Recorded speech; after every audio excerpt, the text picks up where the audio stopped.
today. Warren Lewis, he's a screenwriter from The 13th Warrior, which was one of my favorite films. It was adapted by a Michael Crichton book, and it starred Antonio Banderas. Warren, thanks for being on the show and spending time with us today. My pleasure. Welcome to my neighborhood.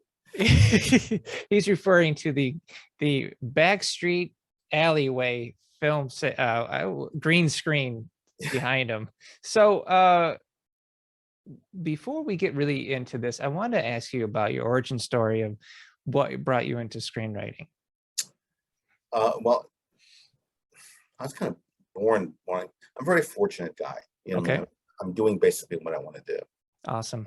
And in my generation of screenwriters, and to a certain extent now, not quite so much, the way into the high chairs, the above the line chairs, in entertainment and movies and television was screenwriting.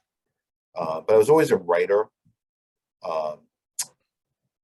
My background is weird in that regard. I was born in New York City, as you can see, if you can see my background. And I'm not one of those guys that's supposed to be a screenwriter. I mean, no one's family throws a party when they find out their young son wants to be a screenwriter. Okay. But I always wanted to work in show business. It was always magic to me. And I know how to do everything on a movie set, but it's still magic. Okay. So I started working around the business when I got out of school. And while I was in school, I worked, it's an odd background for a writer. I worked in production for years and years. Okay. On big time commercials in New York, little time commercials in New York, eventually little time features out here, a bunch of horror movies, which you probably love. So like indie stuff? Yeah, it was pretty much indie stuff. Not always. Okay. But I was a pretty good production guy in my day. And I think it's a great thing to do, to learn people's jobs, what they do and what's possible. Absolutely. So while I was doing that, I was writing. I was very fortunate. I think it was my second or third script. Got some attention. And led to a situation where I was working on Black Rain. We sold that movie back in its day. Michael Douglas, right? Michael Douglas movie. Yeah. Very cool. And it was a great chance to work with Ridley Scott, and that doesn't come along every day. And ever since Black Rain, it's funny, I was a Teamster captain on a low budget TV movie. Oh, okay. And the phone rang. So it's one of those Hollywood. But that's the background without getting too gory about it. Well, how did you get the gig for The 13th Warrior then? That's an interesting story too. It actually began in production. Oh, really? Strangely enough, yeah. Well, look, people always say it's a business built on relationships, and to a very great extent, that's true. Yeah. There's another side to that, which is if you're in the business, you will get relationships. So I was first assistant director on John McTiernan's first movie. Okay. And John went on to do, I guess the next thing after that was Predator, I think. Wow. And with Die Hard and Hunt for Red October, blah, blah, blah. But after it was called Nomads, no one's ever seen it. I got him a lot of work though. It's an odd and beautiful little film. So I was already working as a writer when my agent at the time said you should meet with John McTiernan. And I'd run into him now and then. After Nomads, I'd see him in a coffee shop now and then. We're friends. Oh, cool. So a Predator, huh? Where's the gig? But anyway. So I should go see John McTiernan. I pitched him a story, and this is a hats off to John McTiernan. People always think he's a visual. Yeah. He's got, and he does. When the history of our business is written, John McTiernan's style is going to be finally noted for what it is. But he had an amazing story sense. Mm-hmm. Amazing. Yeah. So he told me where I was wrong. Okay. And he was right. Didn't sell the story, but that relationship was rekindled. And then I got my first gig for him, development deal. It was another adaptation of another book. It was an odd little book. There were like 11 writers on that. Okay. And then 13th Warrior came out. Eaters of the Dead came up. He sent it to me, and I read it. And I said, what can you possibly do with this? And we started talking, and I got the gig. That's cool. So I actually want to dive into that, because what I appreciate about the 13th Warrior is most films in this type of a genre, they're epic battle scenes, right? And that's what you have. So in the 13th Warrior, you have uh these Vikings that sing from around the world, and then you have Antonio Banderas playing the Muslim warrior, and they're all kind of coming together, even though culturally there's a lot of conflict, which is awesome. And so we have the big battle scenes, right? But then from there, the film shifts, but it shifts into like an assassin movie where they decide, okay, we need to go hunt down the mother of these cannibals and slay her. And I really appreciate that shift tonally in the film, because it's not something that's easy to do. You build up the expectations of, we're defending this town as if it's the Magnificent Seven or the Seven Samurai, but then you shift the tone into this assassin film. I thought it was brilliant because it keeps you on your toes. Is this something that you guys were talking about doing early on in the process? Yes. Yeah. The challenge for me, one of the attractions for me, was Imanad Fadlan. I thought he was an interesting character, both the real person, supposedly, Right. and character. And for him to do that is a real, I hate to use the expression character arc, it's so inaccurate, but for him to do that, to join up with these guys, Yeah. and to go to war. Right. Defense is one thing. Right. But action heroes don't do defense. You know, right. Up to a point they do. Yeah. So it was something we discussed right from the beginning. So how do we get this guy, you know, on a horse, so to speak, and drawing that sword? Really making him a proactive character so that he's really driving the conflict of the story. I think it's just so intelligent, and it really endears you towards this group of fighters because they lose so many people, right? They only end up with a handful of guys, and then the handful of guys they have are like the baddest of the bad. That's a war movie. The genre is interesting. The genre shift or change of development is interesting. This became a war movie. Yeah. At a certain point through it. Yeah. At which point John does awesome war movie. I wrote a war movie for him. I wrote two, actually. Yeah. That's one of his main interests. I think he did an awesome job. Oh, it was awesome watching them kind of breaking into the cave and stuff like that, or even clearing rooms. Like, you know, my kid is super into military games, and he's watching. He's like, they cleared that room accurately. I was just like, well, it's a reflection of who was on the set too. So. Yeah, that's not bad for a couple of Vikings. So I just think that's really cool. What really resonated with you writing this project, other than the war movie stuff? Was it the fact that you have these two different cultures kind of clashing?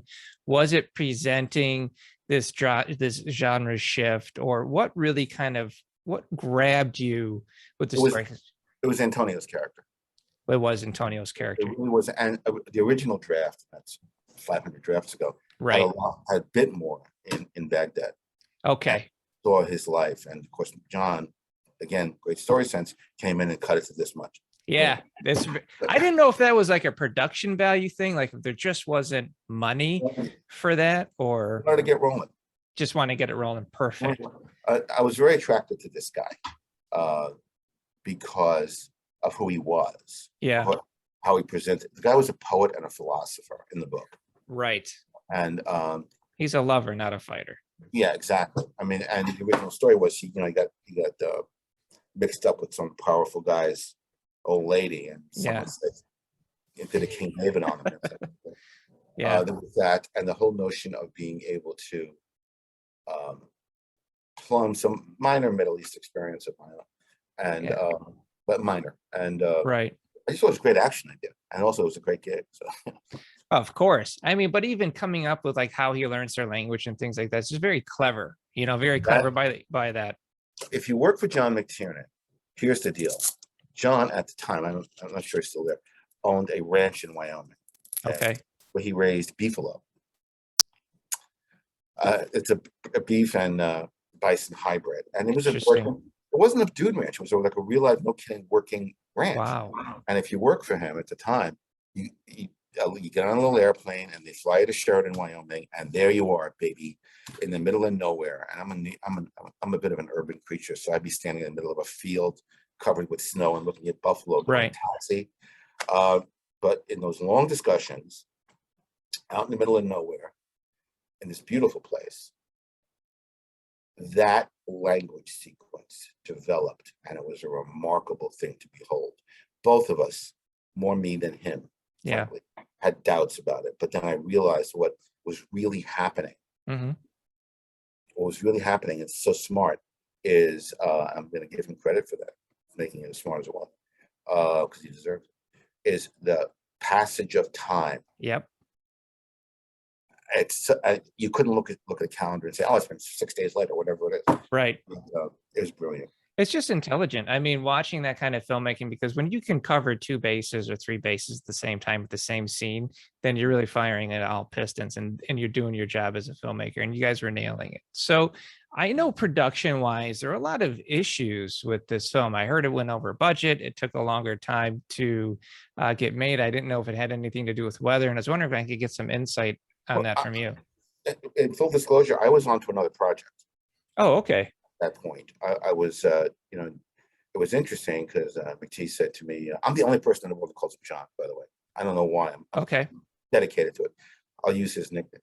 McTee came to me one day. 13th Warrior was going its way. It was and he said, I'm not going to do my McTiernan impersonation, though it's brilliant. He said, what's the biggest naval battle in World War II? Yeah. And I said, guns or planes. And he said, you have the job. So, and it was a script that unfortunately was not made about the Battle of Lady Gulf, which is a dream script for me. And Oh, okay. yeah, Didn't so happen though. yeah, but what's happening was there was a lot of controversy. Some of this is secondhand, some of it's reliable secondhand, about how the film looked and how it progressed. I know how the story was told. That has been obviated by history. And I know I thought it looked great. Yeah, no kidding. But at the time, you know, Yeah. and then Michael Crichton came in and he directed some of it. I'm told I wasn't there at the time. And also, listen, it was a bitch. I mean, Yeah. it was look, this is not a location you dress. You know, Right. it's not like Right. there's a little bit in the soundstage. That was cool. But how do you dress? I think it was Idaho. Where they Oh, did wow. and it was, yeah, I go on location scouts with John and he fly around this little airplane. It's like, there's a great place. And you don't have to be the production guy would notice this, but you don't have to be a master of logistics to say, how are we getting our trucks there again? So it was a remote location and you know, difficult. Yeah. Well, what kind of did you have any kind of ramifications or any of that from the success or the script itself? A couple of things happened that were interesting. I wrote John some time ago, it's got to be a couple of years ago, and sent him a book. And I learned that it was taught at West Point and as an example of unit cohesion, which I thought was the coolest thing in the world. Okay. But I can tell you a personal story if you have a second. I have a second for you, sir. It's not a second. So I worked at the time, and I still do to this day, with an organization called Veterans in Media and Entertainment. Oh, cool. We had a lot of very cool people who are veterans who are really talented, shocking. Kind of hate them a little bit, you know, because they're perfect. Like any good screenwriter, I'm jealous of them. Actually, I'm not. But I don't do it because I'm such a nice boy. You know, I do it because it's a kick in the pants. I love it. Okay. So we are, one day, I'm sitting in my old home here, and the phone rings, and it's my pal Jack, who was the handsomest man in Hollywood, just ask him. And he's West Point, a paratrooper at 6'11", you know, big guy, cool guy. And he says, you know, our friend Martha is shooting a little low-budget film here in your neighborhood, and there's someone here who wants to meet you. I got nothing to do. Jump on my little motorcycle and go tootling over there. And it made me nostalgic. There's a little shoot in someone's backyard. Okay. This part's not easy, okay, sometimes, okay, but here it is. So I go there, and there's craft service. I'm talking to Martha, making this short film. And Jack says, I want you to meet this guy. And here comes, I'm not going to name names. He's a star of the first acting job he ever did. He is been severely burned. And half of his face still shows the scars. He's had a lot of surgeries, you can tell. And he was, I think, a double amputee, pretty sure. And there's no short version of this. I hope you don't mind. So he said,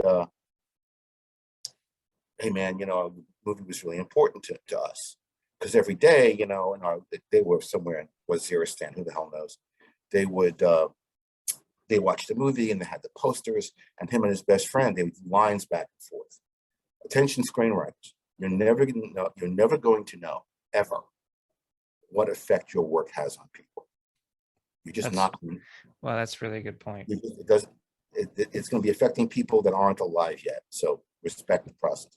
So he says, yeah, and they had a little slogan. It's a scene in the movie where one of the Vikings, funny guy, throws Ibn Fadlan's sword. Right. Yeah. And he drops it. It's a big old Viking sword. And the Ibn says, it's too heavy. And the Viking says, joyfully, get stronger. Yeah, I love that scene. And that was sort of their little slogan. Okay, Yeah. get strong. So they're in the middle of nowhere. They're cavalry scouts. If there's any out there, scouts out. Okay. So it's three Humvees, up armored, and they're in the middle of nowhere. I mean, that's their job. Yeah. There's first Humvee my friend was in, and the command Humvee in the back. The first IED took out the Jeep, dating myself, took out the Humvee. The second hit his. Wow. Just about tipped it over. Our friends in Iran make a very effective penetrator. It killed his friend. Oh. And it did what it did to this young man. And the third Humvee got hit too. So they had no comms. Nobody knew where they were. Oh my goodness. A guy who's traumatic amputation and horribly burned, and he's all alone. Mm-hmm. And now it gets worse. Ready for Act 2, everybody? Okay, here it is. Now it gets worse because now the bad guys. Yeah. A lot of them. So this kid gets up in a turret. I have no idea how he cocked them to machine gun because it takes both hands to operate. This is big. Cocked the gun and held him off with a 50 caliber until he couldn't reload it because he only had one functioning hand. Wow. And then it came down to his carbine. Yeah. When they finally got air support and got them out of there. He told me that story, and I still can't believe this. The guy says to me, you have to understand, Warren, you're like a hero to us. And I looked at him just exactly that way. Wow. I mean, that's amazing. What do you say? Because he went on to say, my first instinct was, two compact words often heard on the streets of Brooklyn, New York, where I grew up. The second one is you. Okay. And he said, yeah, during my hospital recovery, the surgeries, my friends always came in. It was get stronger. That was our slogan. Get stronger. Get stronger. And we watched the movie, and we all get together in the hospital much. Wow. And I said, look, I don't know what do I say? I have no memory of what I said. I said, this is the first time I've gotten to the story without blubbing. It beats a lot though. I mean, that's impactful. It's then more than. Then it got worse. Okay. He said his mother wants to talk to you. Okay. So we got on the phone, and family got together and talked about the movie. Yeah. Learned about her son. That's the effect you can have on people. That's amazing. And then the punchline of that story is, I said, let me see if I can get you some DVDs or see whatever Yeah. post, whatever. The Writers Guild of America has an agreement by which the company has to give you this material. I never got it. Thank you, Disney. So I got on the horn and eventually worked my way up to PR guy. And I told him the fast version of the story. And I said, look, can we get these people some DVDs rather, and a couple of posters? He said, I'm not going to have my people tear through the warehouse just for this. Oh. So I called his boss. Listen to screenwriters. Make the call. And I said, look, I don't want it to get out that your company does not support our wounded veterans. That's amazing. Next day by messenger. I bet. That's that story. So. That's fantastic, Warren. I mean, you're a writer's writer. You're tenacious. I don't know about that. I try. Yeah, and you really make it happen. And I have to respect that. And you're absolutely right. You never know who you are going to touch with your craft. You really don't. And even if it's a script that hasn't been made, somebody might read it and it might help them in some way, form, or another. And I just absolutely think, what a beautiful story. And thank you so much No, for it really sharing is. that. It's something I tell my students all the time is that, you don't know where you're going. Yeah. So Where are you teaching at? I teach graduate students mostly at Cal State Fullerton. Wonderful. It's that's a heck of that's a weird, as you know, I like to talk and writers are very isolated. So this is an opportunity to stand in front of a bunch of people and say, how are you doing? Yeah. We I shut like the brain for 20 minutes. I teach a little class as well, so I totally understand. And I think it's so important to give back to the next generation. And I love that you're actually doing that. Let me ask you something. Is there anything else that I should have asked that I haven't asked yet, at least about the movie or even about screenwriting in general, that you can Well, pass that's, along? there's things I would say to screenwriters Okay. to beginning or even journeyman screenwriters. Yeah. Some of them aren't pretty. Can I do the ones that aren't pretty first? Okay. Let me threaten the listenership. I am not threatened, sir. That's the spirit. I think Leonard Maltin on one of those cats said, if your education in film begins with Star Wars, you're handicapped. I'm cleaning it up. Oh, you're killing me. You're looking at my background right now. And No. I'm not. all right. Okay. No, as we say back home. That's hilarious. It's an important, what he was saying was that the perspective of certain audience members starts there. Yeah. It doesn't go back further than there. And if you are in this business, you're going to meet a lot of people who have no perspective too. Right. But ours is a calling with a tradition and a heritage, and you should avail yourself of it. No, I think it's good to know the classics and really research them. I think that's important. It's important to know the garbage too. Well, yeah. If you're movie people, you're movie people. And I think sometimes that's the big thing for me. It's like, are you a movie person? Yeah. If you're not a movie person, I don't know what the heck you're doing. But oh yeah, I spent my youth watching black and whites with my mom and breaking down stuff like Casablanca and all of that jazz. And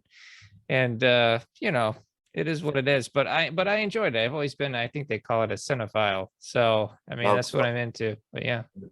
Just don't spell it wrong because it means something else entirely. And it gets religious. And the other thing is, I think we have to keep our eye on the prize when we're writing scripts. Yeah. In two senses. Shut up, Warren, by the way, is the safe word. It's never actually worked. But on the one hand, you're gonna need to elaborate on that. Well, I talk too much. I know. Oh, okay. All right. I concede that.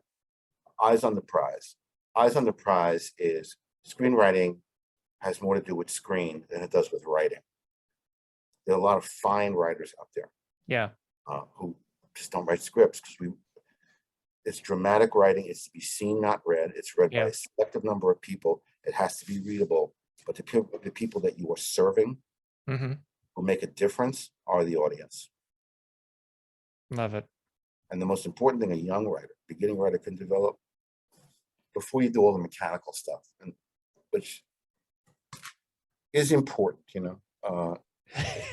well, it is. I mean, well, you're established, so you have a little bit more freedom creatively if you get brought onto a project. Gosh, but I don't know. But like a younger writer doesn't.